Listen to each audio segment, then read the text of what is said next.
আসসালামু আলাইকুম এভরিওয়ান। তো আপনারা কেমন আছেন? আল্লাহর রহমতে আমরা ভালো আছি। তো আজকে হলো সেমাই পিঠা বানাবো। তার জন্য এই যে লম্বা লম্বা করে আঁকড়া বানিয়ে নিয়ে যাচ্ছে। এই যে দেখুন, এই যে অলরেডি অর্ধেক বানানো হয়ে গেছে, আরও বানাবো। তো সেমাইগুলো আগে কাটি, তারপর আপনাদের দেখাবো, সেমাই বানানো দেখাবো। আর এই সেমাইগুলো হলো ফ্রিজে রেখে খেলে অনেক মজা লাগে, ঠান্ডা করে খাইতে ভালো লাগে। তো এই যে আঁকড়াগুলো কাটিয়ে দেখুন, এখানে এই যে পাশে রাখতেছি। প্রথমে এই অবস্থায় সেমাই বানাই নিছি, তো এখন আবার কেটে নিতেছি। এগুলা চিকন চিকন করে কেটে নিতেছি। মোটা মোটা করেও খাওয়া যায়, সবভাবে ভালো লাগে। তো গাইস, এই যে দেখেন অলরেডি কতগুলো হয়ে গেল। তো আস্তে আস্তে করে সবগুলো বানাই শেষ করি। তো পাশে বড় মা আমার সাহায্য করতেছে আঁকড়া বানানোর জন্য। এই যে বানাইতেছি, পাশে থাকুন, সম্পূর্ণ বানানো হোক পিঠাগুলা। এই যে দেখুন, সেমাই পিঠা হয়ে গেল কতগুলা অলরেডি। তো সেমাইটা বানাই, আপনাদের দেখাই, পাশে থাকুন। তো এই যে সেমাইগুলা বানানো হইলো, হাতে কাটানো। এই যে এখন গুড়ের মধ্যে হলে জাল দিবে, তারপরে হলে দুধ দিয়ে দিবে। এই যে মাটির চুলায় রান্না করতেছে, রাত হয়ে গেছে বানাইতে বানাইতে আমাদের। এই যে দেন দেন, ওই কয়টা কয়টা করে দেন। এই যে বড় মাই বানাইতেছে সেমাই। ফুইলা উঠুক, তারপর আবার কয়টা করে দিন। ফুইলা না উঠলে না দলা ধরে যাবো গানে। তো এই যে সেমাই বানানো হয়ে গেল প্রায়। গুড় খাইতেছেন না?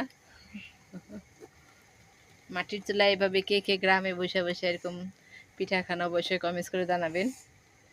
সেমাই পিঠা গ্রামের হলো, সেমাই পিঠা ঐতিহ্যবাহী পিঠা। সেমাই পিঠা আমাদের গ্রামের, সকল গ্রামে বানায়। কি পিঠা কার এলাকায় জানি না, আমাদের এখান তো এই গেলারে হলো হাতে কাটা সেমাই বলে, অনেক এলাকায় সেমাই পিঠা বলে, বেশিরভাগ হাতে কাটা সেমাই বলে। কমেন্টস করে জানাবেন। তো রান্নাটা কমপ্লিট হোক, দেখাই আপনাদের। তো এই যে সেমাই রান্নাটা কমপ্লিট হয়ে গেল, তো আমরা খাবো। গুড় দিয়ে সেমাই, হাতে কাটা সেমাই রান্নাটা কমপ্লিট হয়ে গেল। তো ঠান্ডা ঠান্ডা খেতে আরো বেশি ভালো লাগবো, আপনাদের দেখাবো। রান্না কমপ্লিট। তো গাইস দেখতে পাচ্ছেন, এই যে সেমাইয়ের ফাইনালি লুক। তো আমরা ফ্রিজে রাইখা খাবো। তো ফ্রিজে রাইখা দেই, বাচ্চাদের ধরে বাইরে বাইরে আমরা খাওয়াবো এখন। সবাইকে দিব আস্তে আস্তে, একটু একটু করে বাইরে। তুমি খাইবে? তো ফ্রিজে রেখে দিই, সকালে আমরা খাবো সবাই মিলে। রান্নাটা কমপ্লিট করলো বড় মায়। তো এই যে সেমাই বাইরে নিলাম আমার রাজকন্যাদের জন্য, আমি একটু খাইলাম। আমার রাজকন্যারে সেমাই মিষ্টি দাঁড়া আনি কেন, দাঁড়া এত দুষ্টামি করে তাও আমি দিই না। কেমন হয়েছে বইলো? মজা হয়েছে? মজা হয়েছে না? আমি খাইলাম, আমার কাছে ভালোই লাগছে।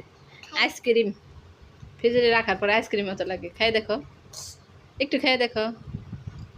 আইসক্রিম মজা, ঠান্ডা, মজা লাগছে? মজা লাগে নাই? তো আমি একটু খেয়ে দেখি। অনেক স্বাদ। মজা লাগছে না তোমার? মজা লাগছে না? তো সবাইকে আল্লাহ হাফেজ দে। একটু আরেকটু খাও আয়সা, আর খাইবেন না? আমার কাছে মজা লাগছে, আমি খাই। তো আল্লাহ হাফেজ গাইস। ভিডিওতে ভালো লাগলে অবশ্যই একটি লাইক করে দিবেন, আর সাবস্ক্রাইব করা না থাকলে অবশ্যই সাবস্ক্রাইব করে নেবেন। আর সবাইকে আল্লাহ হাফেজ করে দিই। ভালো থাকবেন, সুস্থ থাকবেন, আর অবশ্যই কমেন্টস করে জানাবেন ভিডিওটি কেমন লাগলো। আল্লাহ হাফেজ।